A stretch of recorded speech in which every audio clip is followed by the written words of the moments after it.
نحمده ونصلي على رسوله الكريم أما بعد فأعوذ بالله من الشيطان الرجيم بسم الله الرحمن الرحيم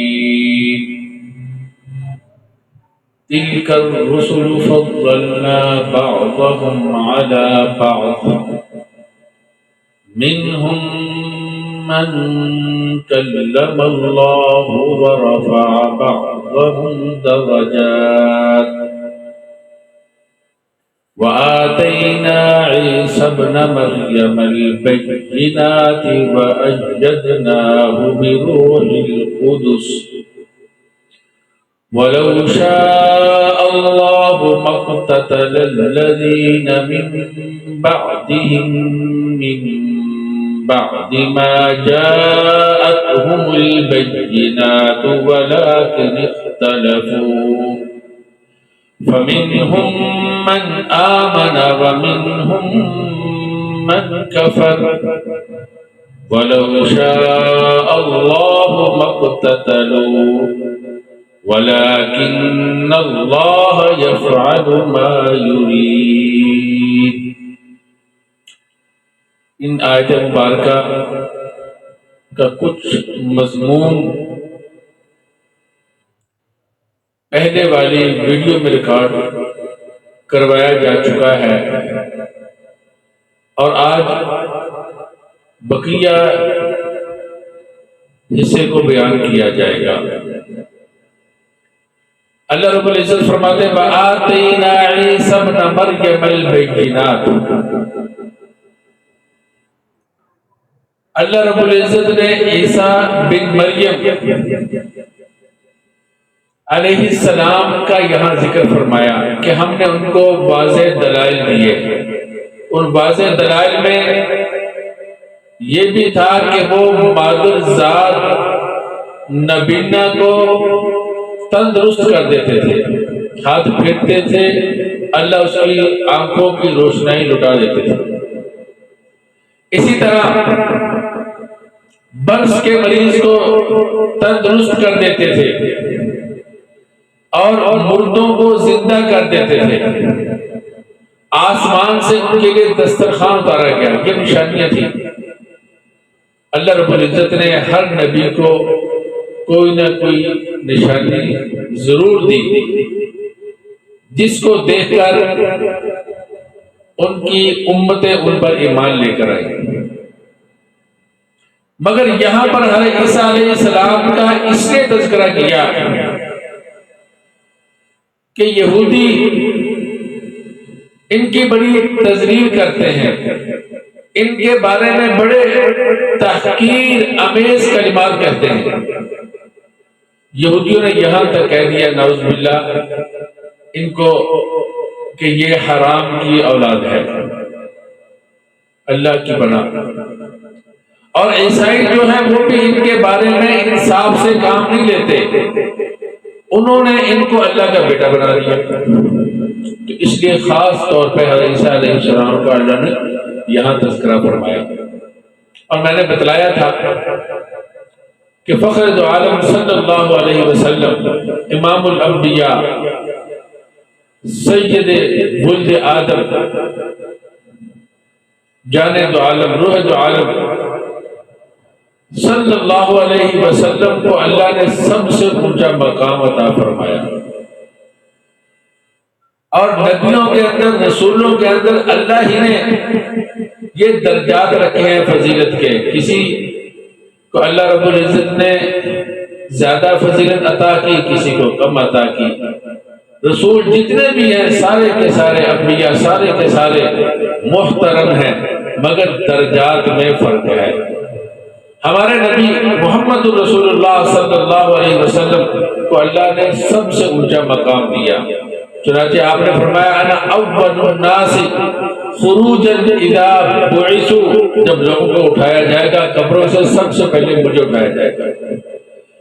اور فرمایا وَأَنَا قَاعِدُهُمْ إِذَا وَفَدُوا، جب اللہ تعالیٰ سے ملاقات کے لیے جب بھی ضرورت پڑے گی، جب بھی جائیں گے میں ان کا قائد ہوں گا۔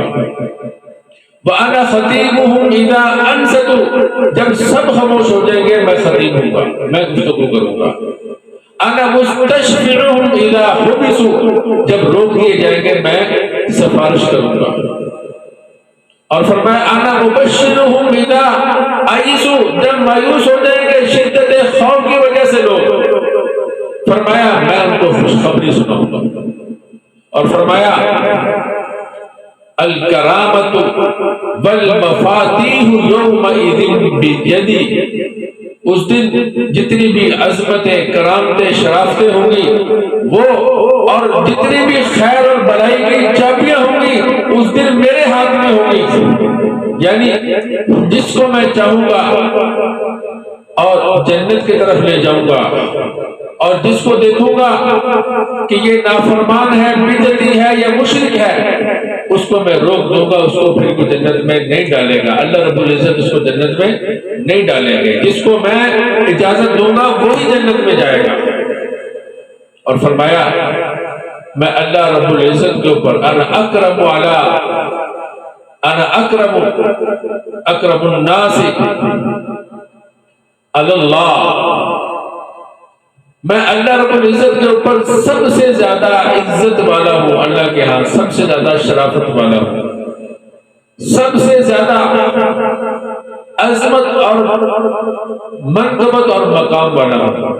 اور فرمایا میرے ارد گرد قیامت کے دن 1000 خادم ہوں گے، کأنہم بیض مکنون، گویا کہ وہ چھپے ہوئے انڈے ہیں یا بکھرے ہوئے موتی ہیں۔ تو آپ صلی اللہ علیہ وسلم کو اللہ نے اتنا مقام دیا کہ شفاعت کبریٰ وہ بھی آپ ہی کو عطا کی جائے گی، مقام محمود پر آپ فائز ہوں گے۔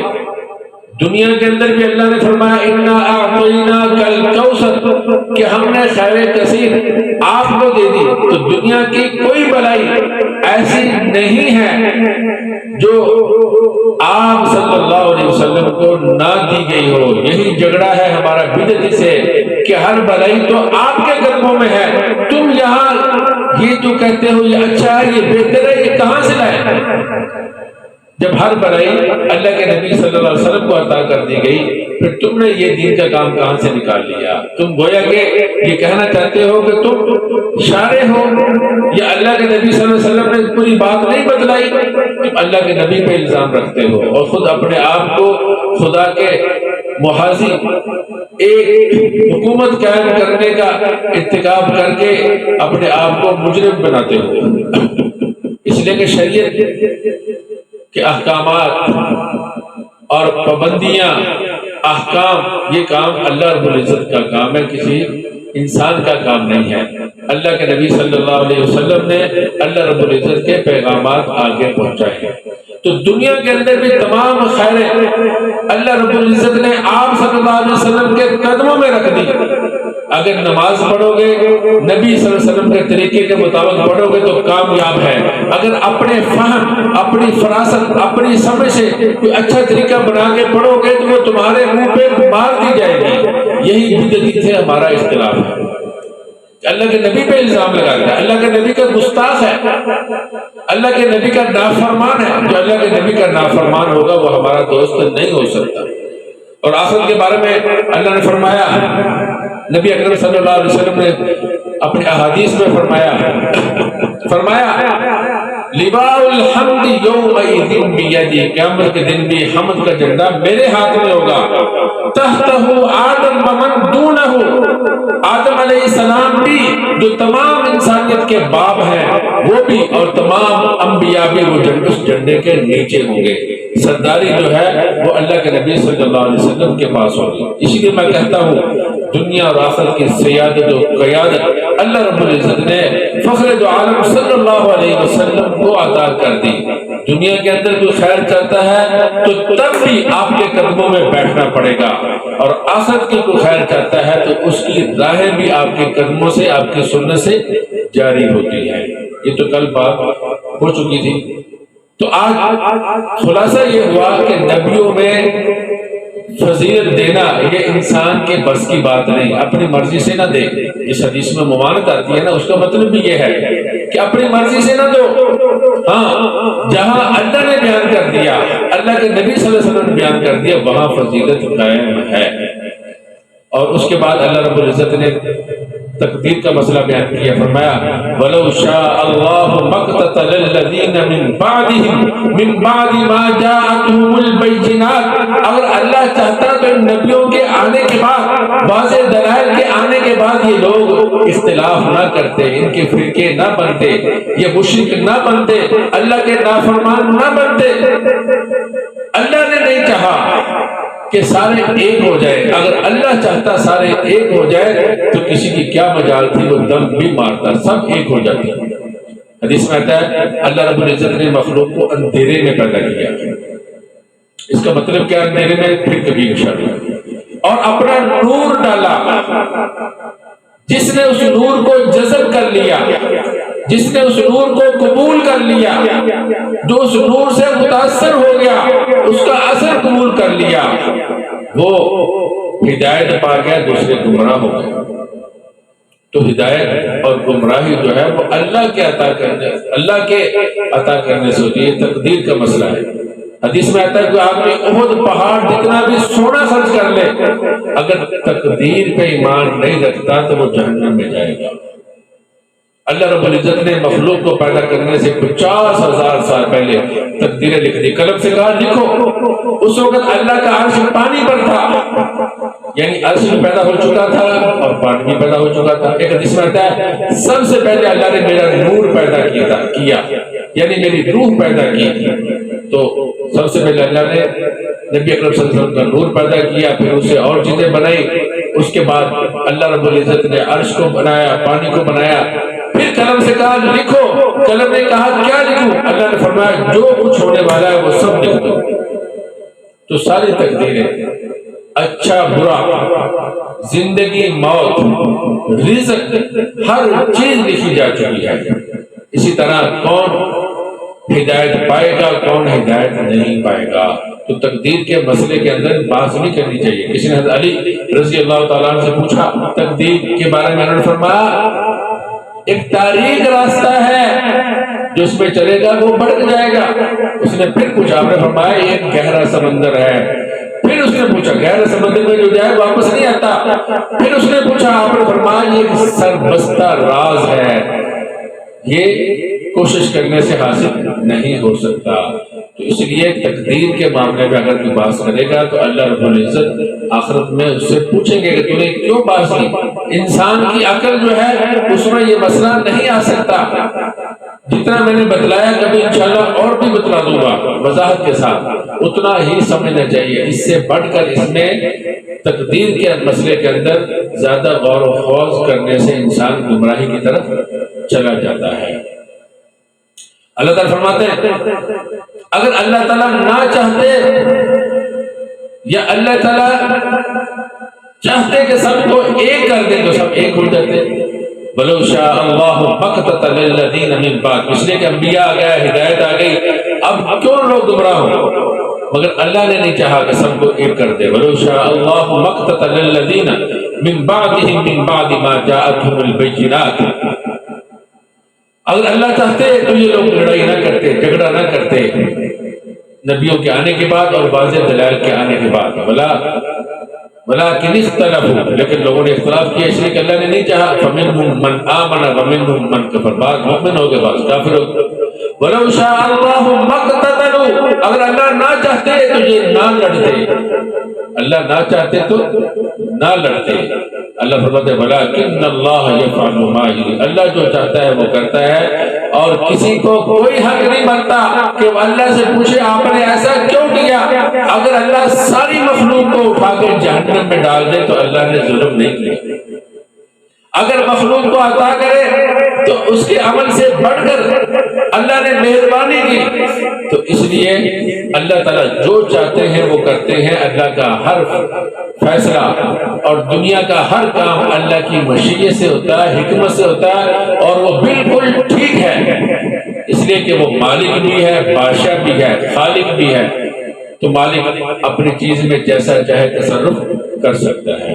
آگے اللہ تعالیٰ فرماتے ہیں، کبھی انشاءاللہ تقدیر کے مسئلے پہ کھل کر بات بھی کریں گے۔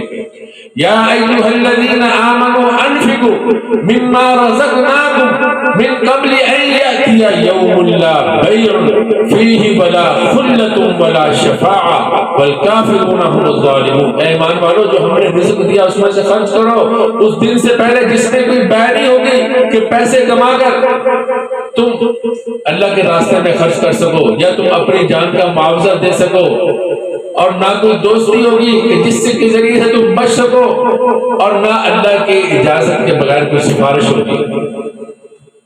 اس لیے اس سے پہلے اللہ کے راستے میں خرچ کرو تاکہ اس وقت پچھتانا نہ پڑے۔ بل کافرون هم الظالمون، کافر لوگ ہی ظالم ہیں، اس لیے کہ وہ اللہ کی نافرمانیاں کر کے، غیر اللہ کو سجدہ کر کے اور دین اسلام کے خلاف طرح طرح کی حرکتیں کر کے اپنے اوپر ظلم کرتے ہیں، جس کی سزا جہنم کی صورت میں ان کو ملے گی۔ بعض علماء نے فرمایا ظالم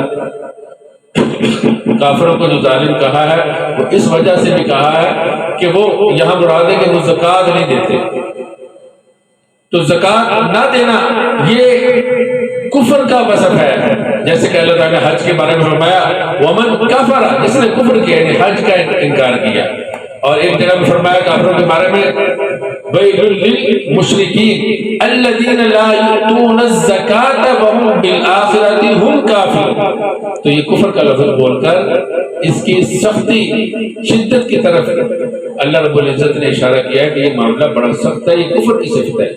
ایک حدیث میں آتا ہے جب نبی اکرم صلی اللہ علیہ وسلم وفات پا گئے تو عرب کے لوگ مرتد ہو گئے، لوگوں نے کہا ہم زکوٰۃ نہیں دیں گے۔ صدیق اکبر رضی اللہ تعالیٰ نے فرمایا سن لو، جو اللہ کے نبی صلی اللہ علیہ وسلم کے زمانہ کے اندر وہ رسی زکوٰۃ میں دیتا تھا جس سے اونٹ کی ٹانگ باندھی جاتی تھی، اگر وہ بے حقیقت رسی بھی نہیں دے گا تو میں اس سے بھی جہاد کروں گا۔ حضرت فاروق اعظم رضی اللہ عنہ نے فرمایا امیر المومنین نرمی کیجیے، آپ ناراض ہوئے، آپ نے فرمایا جبار فی الجاہلیت وخوار فی الاسلام، جاہلیت میں تو بڑے سخت تھے، اسلام میں اس قدر نرم ہو گئے۔ فرمایا انقطع الوحی، وحی ختم ہو گئی، دین مکمل ہو گیا ہے۔ ایونقص الدین وانا حی، کیا دین کم کر دیا جائے اور میں زندہ ہوں، یہ ممکن نہیں ہے۔ تو زکوٰۃ کا مسئلہ بھی اسلام کے ارکان میں سے ایک عظیم الشان رکن ہے، تو جو زکوٰۃ ادا نہیں کرے گا اس کے اندر بھی یہ کفر والا وصف پایا جاتا ہے۔ اللہ نے فرمایا کافر لوگ یعنی زکوٰۃ کا انکار کرنے والے وہی ظالم ہیں۔ تو اللہ کے راستے میں خرچ کرو، اللہ نے جو مال دیا اس کی زکوٰۃ دو، اس کی زکوٰۃ دو گے تو تمہارے آخرت میں بھی کام آئے گی، دنیا میں بھی کام آئے گی، اگر نہیں دو گے تو خود اپنے اوپر ظلم کرو گے۔